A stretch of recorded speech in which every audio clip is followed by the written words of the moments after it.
Артур и Игорь сидели на старой деревянной скамейке в парке, держа в руках бутылки пива. Солнце медленно скрывалось за горизонтом, оставляя за собой красно-оранжевый след. Артур вздохнул и мрачно посмотрел на Игоря. «Игорь, честно говоря, я не понимаю, зачем нам нужно менять нашу жизнь. Нам ведь и так хорошо, не правда ли? Беззаботные дни, вечеринки, новые девушки». Игорь откинулся на спинку скамейки и пожал плечами. «Да, Артур, ты прав. Но ведь родители нас не понимают. Они живут той жизнью, что им предназначено. Работа на заводе, стремление к чему-то большему». «Чему большему?» Артур нахмурился. «Работа, которую они ненавидят? Они с трудом сводят концы с концами. И зачем? Чтобы потом на пенсии сидеть и жалеть, что не прожили свою жизнь? Мы хотим жить, Игорь, наслаждаться каждым моментом, не задумываясь о завтрашнем дне». Игорь выпил глоток пива и кивнул, соглашаясь с Артуром. «Да, но ведь наша жизнь может стать еще лучше. Мы можем найти что-то, что действительно будет нас удовлетворять, а не просто уходить от реальности в бутылке». Игорь отвернулся и посмотрел на проходящую мимо пару, обнимающуюся под фонарем. Он вздохнул с грустью. «Знаешь, Артур, я думаю, что я влюбился. Влюбился так, как никогда раньше. Эта девушка заставляет меня задуматься о чем-то большем, о чем-то настоящем». Артур удивленно приподнял брови. «Игорь, ты серьезно?» Игорь кивнул. «Да, Артур, именно так. И в этот раз я не хочу убегать от своих чувств. Я хочу попробовать быть лучшим для нее, для нас». Артур поднял бутылку и предложил тост. «Тогда за настоящую любовь и за то, чтобы мы нашли свой путь к счастью, каким бы он ни был».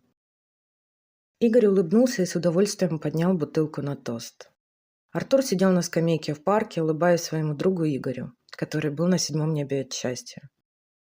«Игорь, ты, конечно, молодец, что нашел эту девушку», — сказал Артур. «Но, честно говоря, мне, например, такой обузы не надо. Я свободная птица». Игорь хмыкнул и дернул бутылку к себе. «Артур, ты всегда такой, но эта девушка действительно особенная». Артур немного задумался, поглядывая на огонек сигареты в руках Игоря. «Может быть, ты и прав, Игорь. Возможно, пришло время измениться, найти что-то большее в жизни». Дома Артура ждал серьезный разговор. Отец и мать решили с ним поговорить о его будущем. Отец Артура сурово смотрел на сына.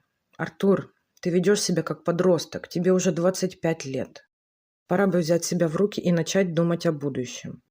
И мы с мамой подумали, что больше не будем выделять тебе деньги на твою беззаботную жизнь». Артур был ошеломлен. «Но папа, мама, а за что я буду жить? Сынок, ищи работу, разговор окончен». Отец был непреклонен. Артур понимал, что нужно что-то делать, и он сказал: «Я хочу попробовать жить по-другому, найти свой путь, который будет меня действительно удовлетворять». Мать Артура вздохнула и взяла его за руку. «Артур, мы хотим, чтобы ты был счастливым, но, пожалуйста, будь разумным. Мы уже не так молоды, и мы хотим видеть, что ты уверенно идешь вперед, а не уходишь от ответственности». Артур понимал их беспокойство, но он был полон решимости продолжить свой путь. «Я обещаю, что я найду способ быть счастливым и одновременно обеспечивать себя. Это будет мой собственный путь к счастью, и я надеюсь, что вы меня поддержите». Родители переглянулись, а затем мать улыбнулась. «Мы всегда будем твоей поддержкой, Артур. Просто будь осторожен и заботься о себе». Артур улыбнулся, чувствуя, что он принял верный шаг к изменению своей жизни. Будущее казалось неизвестным, но он был готов идти навстречу ему, в поисках настоящей любви и смысла жизни. Но несмотря на свое решение изменить жизнь, он оказался человеком, у которого соблазн использовать других был сильнее. Однажды, сидя с Игорем на своей обычной скамейке в парке, он увидел девушку в инвалидном кресле, которую катила женщина. Девушка была одета в дорогие фирменные вещи, и ее богатство сразу бросилось в глаза Артуру. Поначалу он просто наблюдал за ней издалека, стараясь выяснить больше о ней. Внимательно следя за ее появлением в парке, он обратил внимание, что она появляется тут регулярно. Вскоре у Артура начала рождаться гнусная идея. А что, если использовать ее? Она, видимо, богата и кажется беззащитной, подумал он. Идея о том, как он мог бы использовать ее богатство, начала бурлить в его голове. Он начал аккуратно планировать свои действия. «Привет! Хочу предложить вам свою компанию». Он подошел к ней, слегка улыбаясь. Девушка посмотрела на него снизу вверх. «Да нам и так неплохо», – лишенным жизни тоном ответила она. «Но я не настаиваю, но могли бы приятно провести время». Он старался говорить безразлично. «Как вас зовут?» – спросил Артур. «Или это секрет?» «Ну почему же секрет? Меня зовут Ира, и я инвалид, и это на мою всю оставшуюся жизнь. Вопросов больше нет?» «Есть. А кто вам сказал, что ваша инвалидность на всю оставшуюся жизнь? У меня вон дядя есть, который смог исцелиться. Чудеса бывают, в них только нужно верить». Артур выдумывал на ходу. Ирина посмотрела на него внимательно, и в ее глазах он прочитал заинтересованность. Он понял, что идет в правильном направлении. Дальше они прогуливались вместе. Они много говорили, шутили и смеялись. Девушка, наивно доверяя Артуру, начала приглашать его к себе домой и даже предлагала помощь в финансовых вопросах. Артур, не имея ни совести, ни моральных принципов, соглашался на все, что она предлагала, планируя взять как можно больше. Вскоре план Артура начал сближаться с реализацией. Игорь, видя, как его друг углубляется в ложь и жадность, пытался предостеречь его, но Артур оставался слепым перед бесконечными возможностями, которые предоставляла ему эта девушка. Артур продолжал свою коварную игру, и, к своему удивлению, Ира не только не подозревала его в истинных мотивах, но также сказала «да», когда он неожиданно сделал ей предложение. Свадьбу надолго не оттягивали, Артуру не терпелось вступить в свою долю. В один солнечный день после свадьбы они с Ирой сидели в украшенном ресторане, Артур улыбался, глядя на свою жену. «Ира, ты просто восхитительна. Я так рад, что мы встретились, и я могу делать тебя счастливой». Ира улыбнулась ему в ответ. «Артур, ты меня тоже сделал счастливой. Я так благодарна тебе за все». Ее родители, сидящие рядом, также улыбались. «Мы так рады, что нашлась такая замечательная пара для нашей дочери», — сказал отец Иры. После свадьбы Артур и Ира переехали в роскошный особняк, который он купил на ее деньги. Артур больше не был вынужден работать, и он начал проводить больше времени со своей новой любовницей, оставаясь при этом невидимым для жены. Он был уверен, что никто не узнает о его двойной жизни. Но с каждым прошедшим днем чувство вины все сильнее обуревало Артура. Он понимал, что он обманывает Иру, и при этом она казалась настолько доброй и щедрой женой. Его любовница была всего лишь ее тенью, скрывающейся в темноте его души. Жизнь Артура становилась все более темной и сложной, и он начал осознавать, что рано или поздно его тайна может быть раскрыта. Но для него соблазн был слишком велик, и он продолжал жить двойной жизнью, играя с судьбой и надеясь, что ничего не разрушится. В глубине души он надеялся, что его жена долго не протянет, и тогда он будет свободным и богатым, потому что после ее смерти все останется ему. Как управляющий в фирме родителей Иры, Артур все еще наслаждался роскошью и комфортом, которые сопровождали его новую должность. Дорогие машины и рестораны были по-прежнему частью его повседневной жизни. Он мог командовать и руководить людьми, но вникать в тонкости работы и стратегические решения были вне его интересов. Со временем Артур начал злоупотреблять своим положением и ресурсами компании. Он делал неразумные финансовые траты, чтобы удовлетворить свои капризы и роскошные потребности. Его безразличие к финансовым аспектам работы фирмы начало приносить убытки, и родители Иры были серьезно обеспокоены будущим своего бизнеса.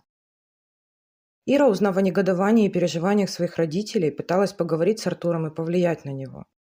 Она просила его быть более ответственным и заботиться о будущем их семьи, но он оставался непоколебимым.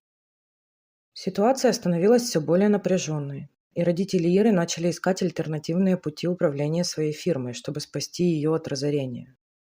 Они понимали, что Артур не является правильным человеком для этой роли, но они также хотели избежать семейного конфликта. Игорь видел все дела своего друга Артура, знал о его похождениях. Ему было очень жаль беззащитную девушку, она этого не заслуживала, и он не выдержал. Подкинул ее матери фотографии, где Артур вместе с любовницей. Когда Ольга Петровна вскрыла конверт с фотографиями, она просто обезумела. Она была в гневе, но решила не спешить и наказать зятя. Она начала собирать весь компромат на него, наняла человека, который следил за Артуром. Делала снимки, видео, и когда у нее было достаточно улик, показала все дочери. Ирина не могла поверить в то, что человек, которому она так доверяла, так ее предал. Открылись и все его махинации на фирме. Ирина проплакала всю ночь. Артур ни о чем не догадывался и продолжал жить беззаботной жизнью. Решение Иры было бесповоротным. «Дорогой, Как ни в чем не бывало, сказала она. Я хочу на 2 недельки съездить в один санаторий, поправить здоровье и набраться сил. На тебе наш дом. Конечно, родная, езжай. Все будет хорошо. Ира поехала, но только не в санаторий, а к своим родителям. Артур наконец-то вздохнул. Свобода. Хоть и чуточку, но свобода. Недолго думая, он привел свою любовницу в дом. Они проводили приятное время и мечтали, что это будет их общее гнездышко. Вдруг в дверь позвонили. Артур пошел открывать дверь. Когда он открыл, замер. На пороге стояла Ольга Петровна и сзади его жена. «Милый, кто к нам пришел?» Подошла его любовница и ахнула от увиденного. «Ну что ж, милый», — сказала Ирина, заезжая на инвалидной коляске в дом. «Ты уже свои вещи собрал? Помогать не буду. Останешься без них». Артур был в полном шоке. Где он прокололся? Он же был осторожен. Их развели. Ему так ничего и не досталось. Любовница его бросила, так как бедняк ей не нужен был. А Ирина еще встретит свое счастье, которое будет по-настоящему ее любить. All right, everyone's presentations are done. Nick, the manager, said as he tried to move the discussion forward. Excuse me, I haven't. I recently found out something. Nick interrupted me and began to speak. There's apparently someone in this department who didn't graduate high school and is just a part-timer. Meetings should be for employees only. Absolutely right. His lackey, Mike, of course, agreed with Nick. I'm leaving. After leaving the meeting room, I started to shut down my computer. I noticed that an email had arrived, not in my personal inbox, but in the company's shared email. Thinking, there's no point in speaking up, no one will listen, I went home quietly. The next day, I heard a commotion from Nick's desk. He was staring at his computer screen, his face pale. Nick? Is something wrong? Mike looked at the screen with him. And he turned even paler than Nick. Why is he so angry? Knowing the reason for Mike's distress, I thought to myself, serves them right. My name is Adam. My mother passed away when I was in the 9th grade, and I was raised by my father. Well, you could hardly call it being raised. After my mother passed, my father changed. He drowned his sorrows in alcohol, and though he still went to work, he squandered our living expenses on horse racing. Because of that, I had to start working part-time as soon as I entered high school. Every month, I went to the convenience store with bills in hand that couldn't be auto-deducted from my father's account.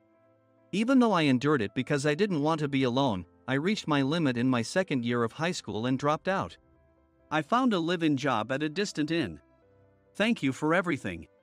The day I left home, my father, still staring at the TV, spoke. Take care.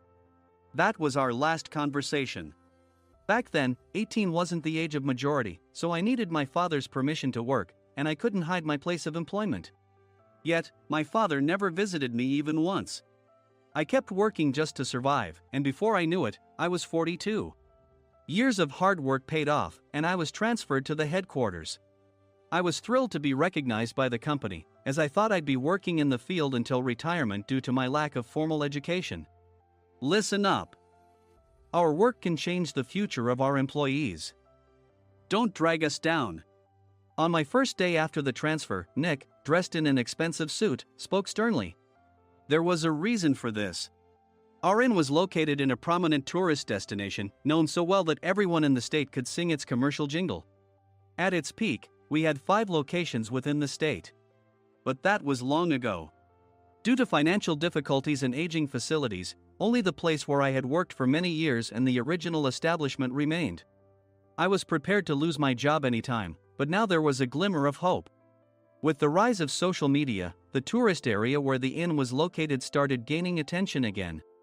Depending on how hard the sales department, where I was transferred, worked, we could either thrive or be forced to give up this prime location to the new hotel chains continuously popping up. For Nick, who had switched careers from another industry to strengthen our sales, this was a battle he couldn't afford to lose. I understood why he had to be strict. I will do my best. Nick sneered at my enthusiastic declaration. Did you not hear what I said? I'm sorry. I thought I was listening carefully. Out of habit from years of customer service, I apologized reflexively, though I had no idea what had offended him. Someone was watching me with a smirk. In this department, There are those who are expected to excel and those who have been shoved here because they have nowhere else to go. You are the latter. It was Mike, the section chief. He's 7 years younger, at 35. But he was called to headquarters much earlier than I was and had been moving around within the headquarters ever since. I'm not jealous, but I can't accept that he's my boss.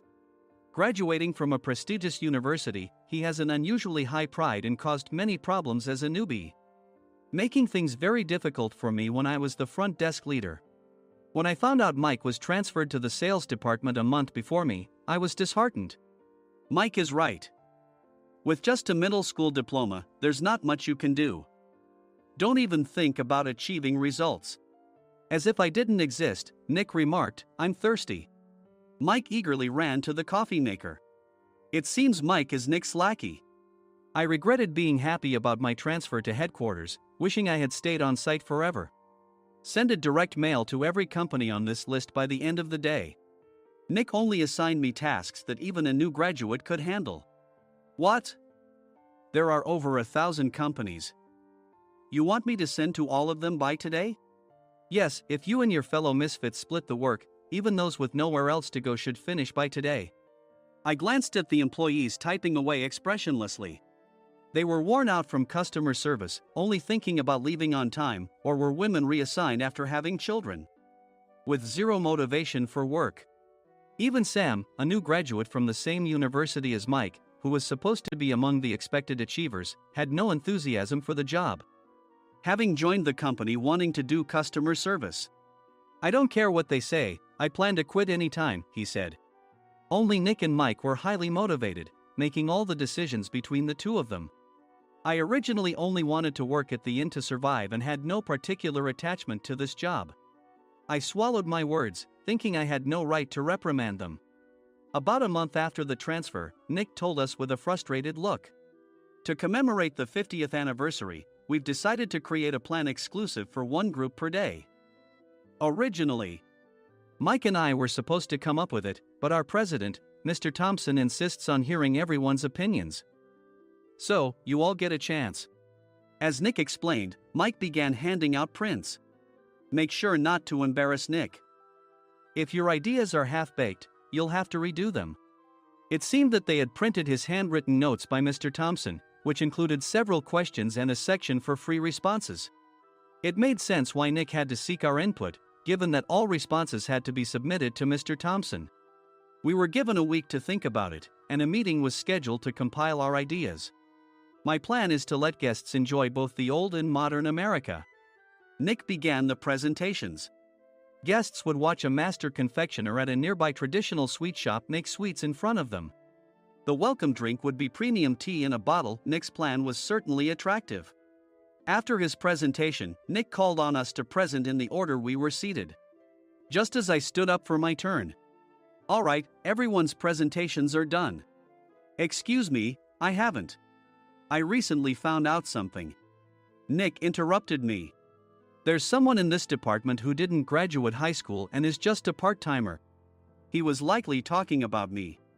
I joined the company as a part-timer and was made a full-time employee when I turned 20. That was 20 years ago, so Nick and Mike probably had no chance to know until recently. Meetings should be for employees only. Absolutely right. After that, Nick kept creating opportunities to solicit everyone's opinions, purposefully excluding me from speaking.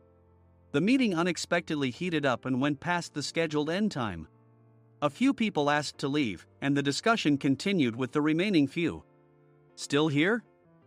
Normally, you'd leave in that situation. Though I had no attachment to the job initially, hearing kind words from customers made me want to make them happier. For someone like me, with nowhere to go, the inn was my home and customer service was my life. I felt pathetic about my current self. I'm leaving. I left the conference room and started shutting down my computer. I noticed an email had arrived, not in my personal inbox, but in the company's shared email. Thinking no one would listen to what I had to say anyway, I quietly went home. The next day, while preparing the DM as instructed, I heard a commotion from Nick's desk. In his haste to stand up, he hit his knee on the desk. He stared at his computer screen, his face pale. Nick! What's wrong?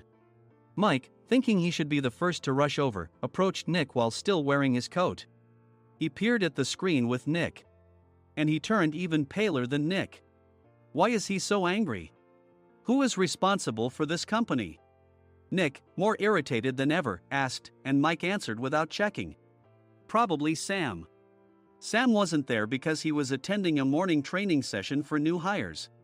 Nick gave up on getting angry and returned his gaze to the screen. They were looking at an email that arrived right after the end of the working day yesterday. Apparently, no one, including me, had checked it before leaving. The email was from a large company that used us for their annual employee trips. The president and executives of that company also frequently used our services personally. President of the company, Mr. Mason himself, had declared that neither he nor his company would ever use our services again. Well, some companies cancel their employee trips or stop using our services due to financial struggles. Let's just move on. Mike kept wiping the sweat from his forehead with a handkerchief. Knowing why Mike was so agitated, I quietly watched their interaction. Do you know how much revenue we get from that company?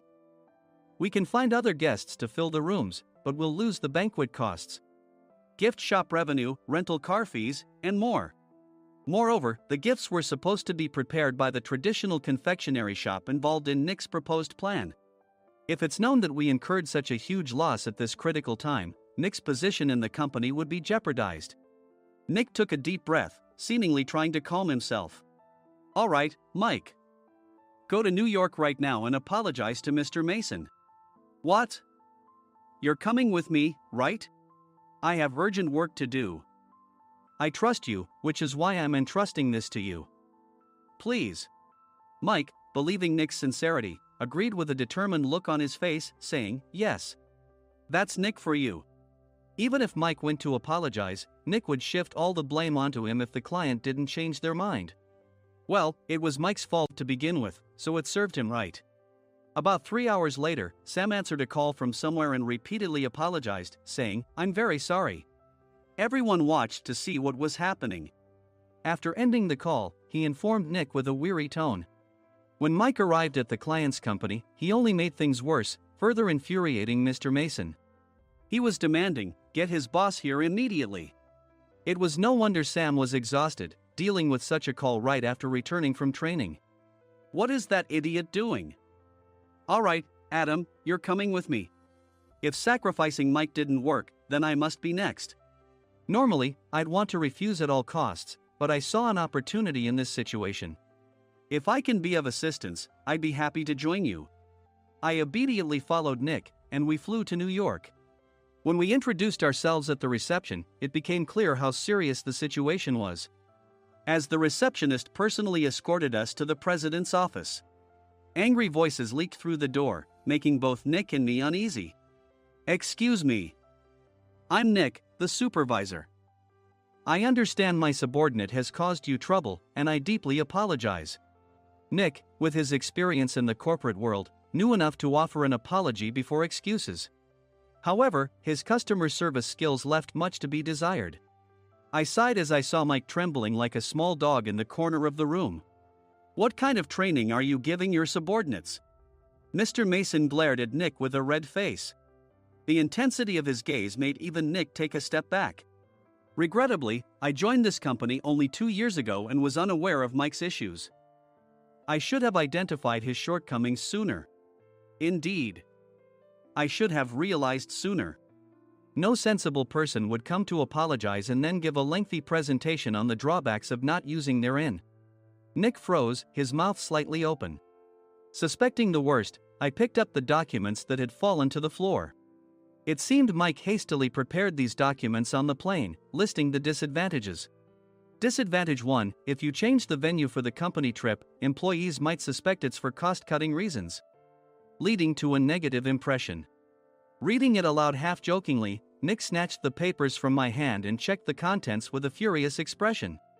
Among the stack of documents was a receipt from a nearby convenience store's copy machine. I felt a pang of dread, hoping he hadn't shown the receipt as well.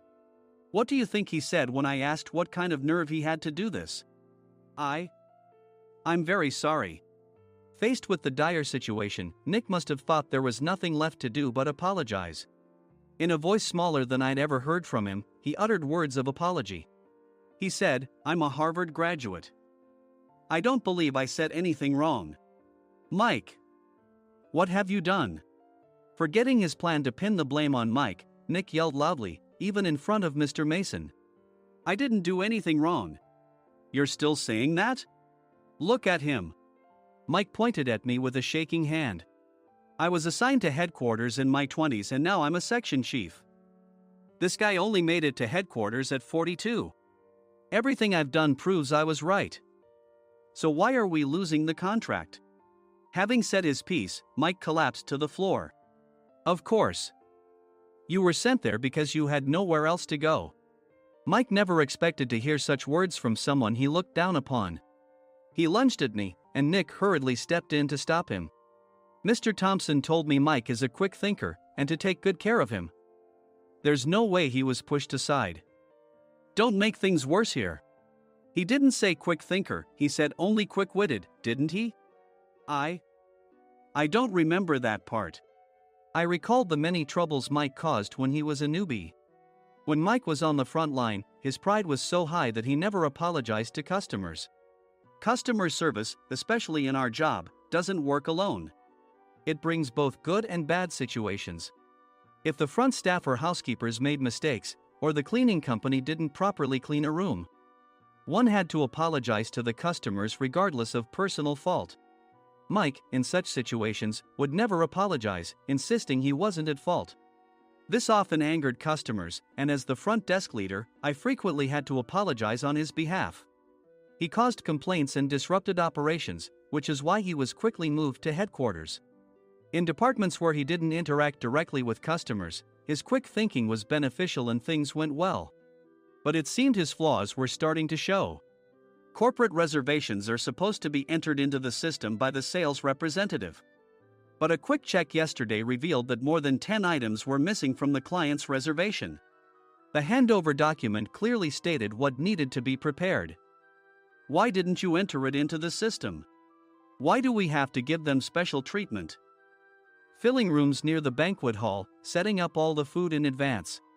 Specifying the brand of wine, they're too demanding. No wonder he always angered customers, I thought, feeling a headache coming on. Grouping them in rooms near the banquet hall is for our benefit too. It makes it easier for the staff to set up beds and serve breakfast since everyone's schedule is synchronized. As for the other requests, Mr. Mason suggested them to lighten our load. I didn't know that. Nick finally seemed to realize that Mike was the one who had angered the client. What did you say to them? I just told them we wouldn't give them special treatment anymore. We shouldn't waste effort on things that don't bring in money. I was utterly exasperated at his lack of understanding of customer service. Of course, we shouldn't comply with unreasonable demands. But carrying over successful practices from past stays makes customers feel remembered and enhances their experience. Good memories encourage repeat visits. That's part of our job. I looked down at Mike, who was sitting on the floor. In our job, nothing is a waste. Mr. Thompson likely moved you to the sales department, hoping you'd finally understand this. How do you think he feels now that you failed to meet his expectations? Mike, tears in his eyes, fled the president's office. I was amazed he still hadn't apologized. You have it tough, Adam. It's okay, we're all employees of the same company. I deeply apologize for this disrespectful incident. Especially after all the care you've shown us. If it weren't for you, Adam, I really would have stopped staying here. When I heard you were moving to the sales department, I was willing to reconsider if you handled it. Seeing us talk so amicably, Nick's face contorted. Do you two know each other? Adam's service is excellent.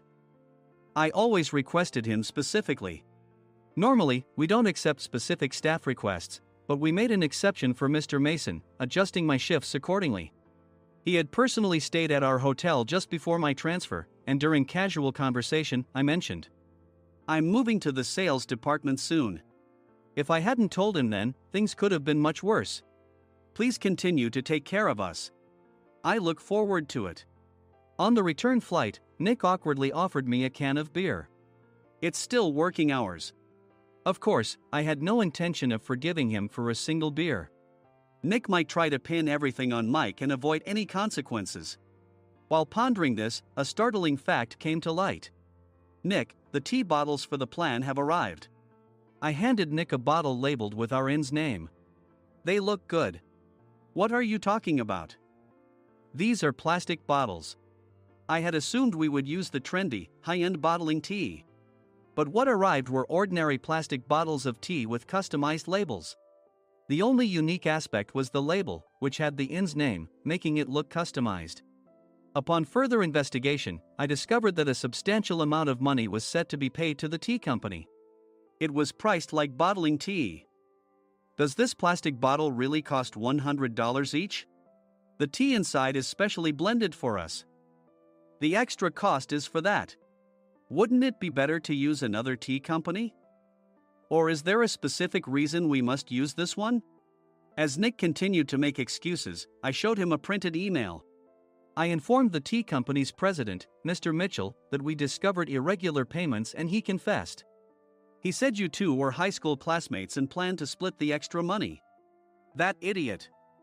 Why did he confess? That's not important. You should worry about yourself, this could turn into a police matter. Opening the bottle cap, I suggested. How about calming down with this tea? It supposedly has a relaxing effect. Nick drank the tea frantically.